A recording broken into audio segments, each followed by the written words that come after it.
যদি প্রার্থী থাকে তাকে বিনা প্রতিদ্বন্দ্বিতা। আয়ারল্যান্ডে বাংলাদেশিদের সংগঠন অল বাংলাদেশি অ্যাসোসিয়েশনের নির্বাচনী তফসিল ঘোষণা করা হয়েছে। আগামী 23শে নভেম্বর নির্বাচনের তারিখ ঘোষণা করেছে নির্বাচন কমিশন। দেশটির রাজধানী ডাবলিনের রেড কাউ হোটেলে প্রধান নির্বাচন কমিশনার জাকির হোসেন এই ঘোষণা দেন। ধন্যবাদ জ্ঞাপন করছি।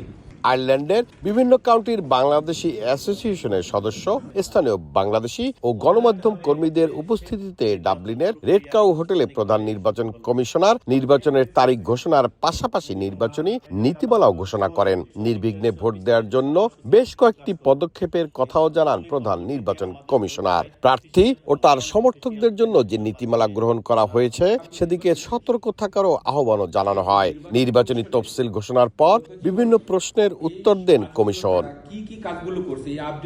এ সময় আগত প্রবাসী বাংলাদেশিরা নির্বাচনকে সুষ্ঠু, অবাধ ও নিরপেক্ষ করার জন্য যে পরামর্শ দিয়েছেন সে পরামর্শগুলো সমাধানে নির্বাচন কমিশন কাজ করবে বলে বিশ্বাস তাদের। নির্বাচনে ভোট দিতে সকল বাংলাদেশিদের এখন থেকেই ভোটার রেজিস্ট্রেশন করার জন্য আহ্বান জানান। আমরা যারা আয়ারল্যান্ডে বসবাসরত সবাই আছি, সবাই যেন আমরা রেজিস্ট্রেশনটা করে নেই এবং আমাদের যোগ্য প্রার্থীকে আমরা যেন সামনে নিয়ে আসতে পারি। 18 বছর ঊর্ধ্বে যারা আছেন সকলে ভোটার হন।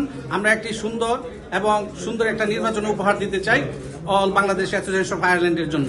সবার কথা শুনে যৌক্তিক পরামর্শগুলো নিয়ে কাজ করবে কমিশন। একটি সুন্দর নির্বাচন উপহার দেয়াই তাদের মূল লক্ষ্য বলে জানান এখানে বসবাসরত বাংলাদেশিদেরকে। তিনিও অনুরোধ জানান ভোটার রেজিস্ট্রেশনের। আপনারা ভোটার রেজিস্ট্রেশনটা করে নেন এবং আমাদের এই নির্বাচনকে স্বচ্ছ, সুষ্ঠু করার জন্য আপনাদের সহযোগিতা একান্ত কাম্য। আগামী 11 অক্টোবর মনোনয়নপত্র জমাদান, 17 অক্টোবর মনোনয়নপত্র বাছাই, 20 অক্টোবর মনোনয়নপত্র প্রত্যাহারের শেষ দিন বলে জানানো হয়েছে নির্বাচন কমিশন থেকে। শুভেচ্ছা জানাচ্ছি। সৈয়দ জুয়েল, সময় সংবাদ, আয়ারল্যান্ড। এই নির্বাচনকে সুন্দর, স্বচ্ছ ও